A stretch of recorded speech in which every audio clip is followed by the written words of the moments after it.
Je suis allée au Maroc et demander aux amis de mes grands-mères, à mes tantes, à l'entourage familial de près ou de loin, quelle était pour elles la meilleure corne de gazelle.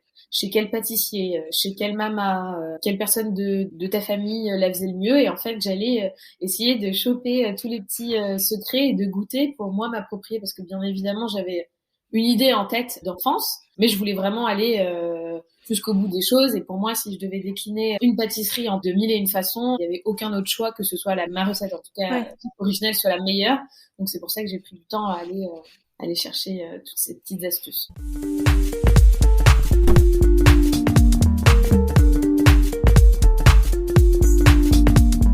La pâtisserie, c'est avant tout une histoire de goût, de saveur et d'émotion. Je suis Léa Reverdy, amatrice et passionnée de pâtisserie. Mon défi, vous emmener avec moi à la découverte de ce qui fait vraiment un bon dessert. L'objectif ultime, trouver la recette parfaite qui fera fondre vos papilles à coup sûr. Vous êtes sur le point d'écouter un nouvel épisode de Papilles. C'est le podcast qui part à la rencontre des meilleurs chefs pâtissiers pour comprendre l'émotion et les saveurs qui les animent au quotidien lorsqu'ils créent leurs desserts d'exception. Après cet épisode, à vous de laisser libre cours à votre imagination et de créer les desserts aux saveurs qui vous ressemblent, tout en vous inspirant des meilleurs. Bonne écoute!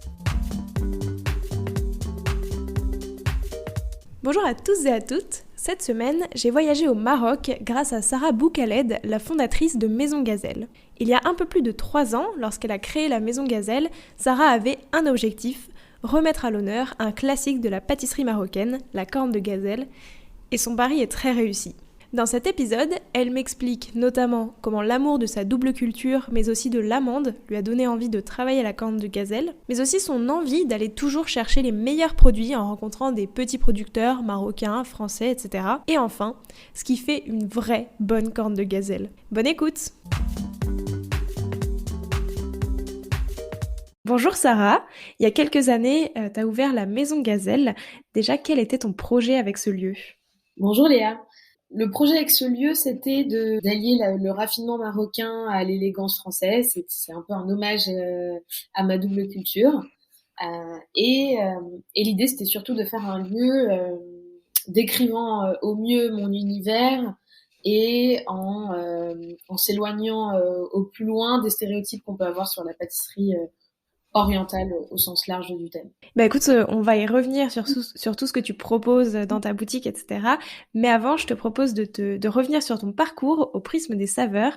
Donc ma première question, quelles sont les saveurs qui ont marqué ton enfance? Je pense que c'est définitivement l'amande. Depuis toute petite, j'étais toujours attirée vers les sirops d'orgeat, la galette, les financiers. Donc j'ai compris que très récemment que c'était l'amande, mais c'était toujours les gourmandises qui me plaisaient le plus.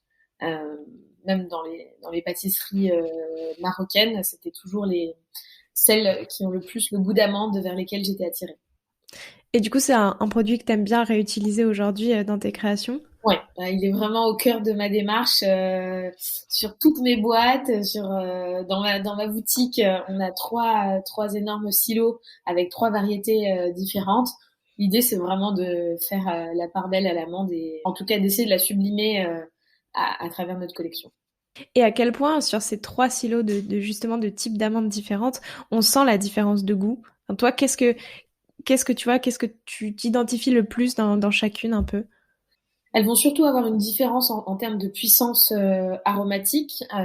En fait, il faut savoir que plus l'amandier en fait va évoluer en altitude, plus il va pouvoir être au contact des 4 saisons de l'année de façon bien distincte, Ok.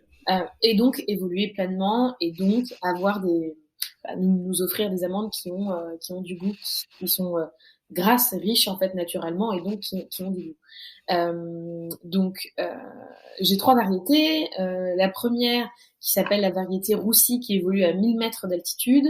La seconde qui s'appelle la variété Rifi qui est à 3000 mètres d'altitude.